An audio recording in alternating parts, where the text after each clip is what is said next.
Okay, so this is day 10 or 11, something like that. There's my bean here.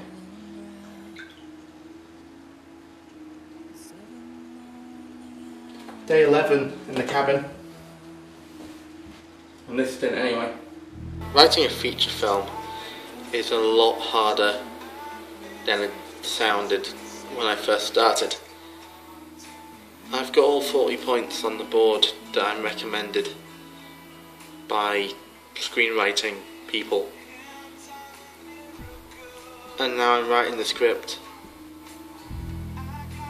I'm at the midpoint and I'm 23 pages in. Act 1 is 25 pages. Act 2 to the midpoint is 25 to 55 pages. I'm missing an awful lot of pages right now. So I don't know whether or not to go back or to pad out at the end once I've finished. They always say don't go back and reread what you've done, just blast through to the end and then change things. So I'm not quite sure what to do right now. I also think I'm forgetting the B story. I don't know what the B story is. There's a lot of potential B stories, but I don't know how to identify which actually is the B story.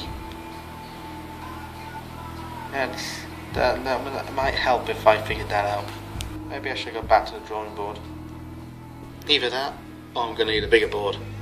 This writing thing is a huge emotional drain, especially when it's not working. Last couple of days I've lost a lot of motivation about doing this.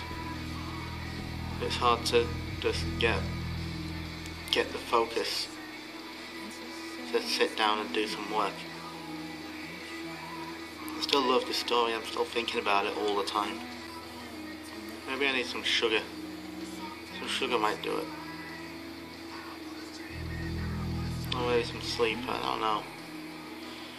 Maybe I'm getting close to a point where I need to start practicing wielding an axe. I think I've decided that Lakewood is going to be in America, not Canada. In the film, Lakewood is going to be in America, I think. Some kind of national park, maybe. I'm not too sure. I could do it in Canada. I know plausible in Canada as well. I don't know. All these questions that still need to be answered on that board, and I'm writing a damn script.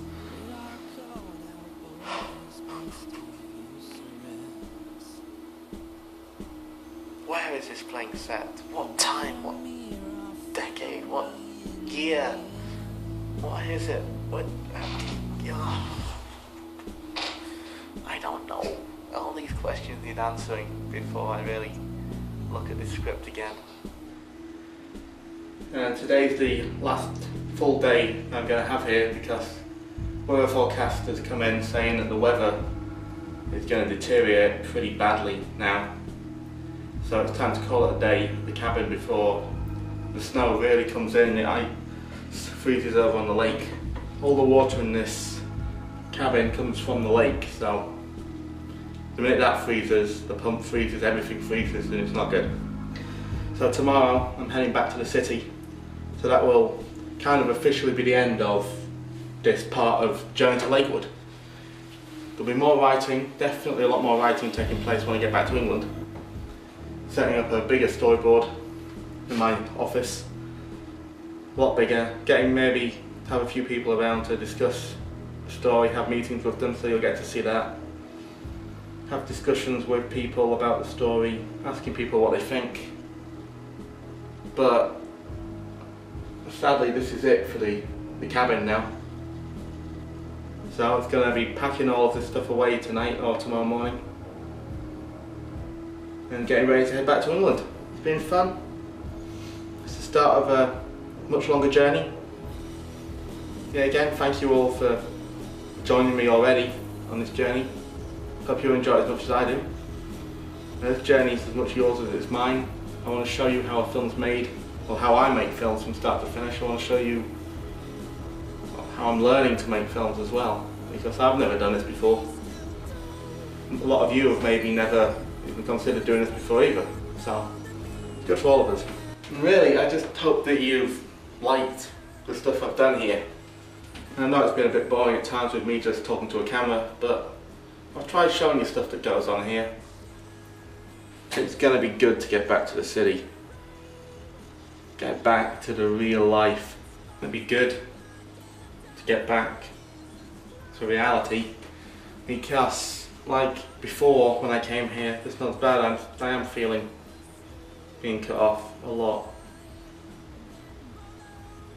And as you can tell, I'm not particularly as energetic and motivated and enthusiastic as I was when I started this section of Lakewood journey. It's quite hard when it's just you, yourself and a camera to keep you motivated and keep you, well, from trying to kill yourself. But I think we're good. I haven't gone mad running around with a machete or a chainsaw yet, trying to kill anything, or an axe. I think I've got through this stage relatively unscathed.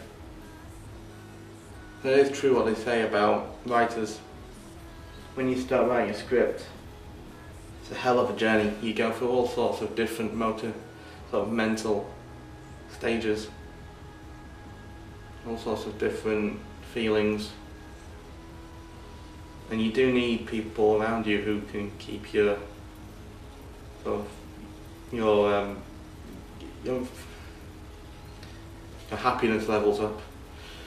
Before I wrap this up, I just want to say a huge thank you to the people who've kept me going while I've been in Canada, from England, well, from the world. While I've been here, when I've been in the city especially with the time difference, I found it quite hard dealing with it once everyone in England had gone to bed. I had 6-7 hours where I was alone, having no friends to talk to.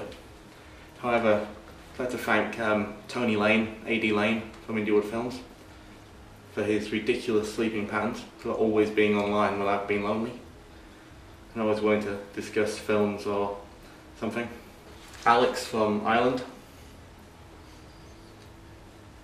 kept things very entertaining at times, kept me from going slightly crazy and nuts towards late evening back in the city. Can't forget my good friend Steve as well.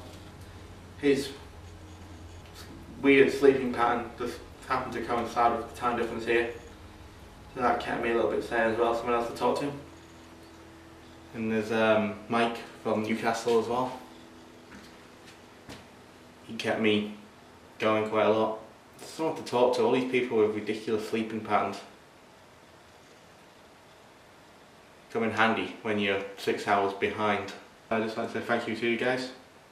I know the 3 of you watch as well, so thanks for watching.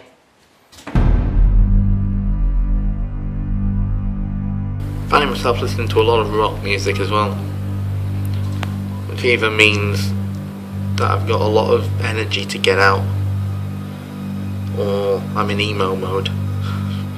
It's not death metal yet though, so I think we're good. Although the hood is up. The hood is definitely well and truly up.